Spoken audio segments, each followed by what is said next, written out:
Il y a un mois, Philippe et ses collègues ont pris possession de leur nouveau bureau. Un espace de travail au sein du bâtiment Coop, une ancienne meunerie, un véritable coup de cœur pour ces employés d'une boîte de production. Déjà, dans le but de ce bâtiment, il y avait un lien avec la culture qui était très fort. En plus, on a plusieurs personnes avec qui on travaille, et même quelqu'un qui est ici, qui habite Anderlecht.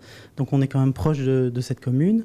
Et donc, pour nous, c'était très important, l'ancrage bruxellois et Anderlecht, et dans le milieu culturel aussi. Plus de 5000 mètres carrés ont été rénovés, des espaces dédiés à l'économie, mais aussi à la culture. Ici, l'histoire du quartier se raconte sur près de 2000 mètres carrés.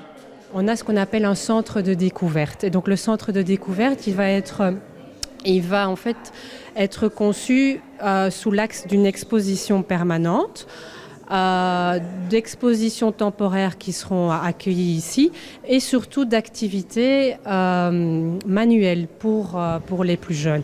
2 ans de travaux ont été nécessaires pour transformer ce bâtiment.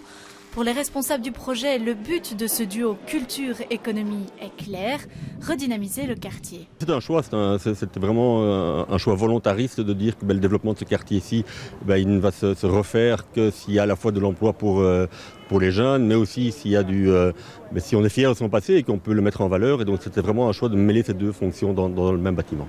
En tout, une vingtaine d'entreprises devraient s'installer dans ce nouveau pôle économique et culturel.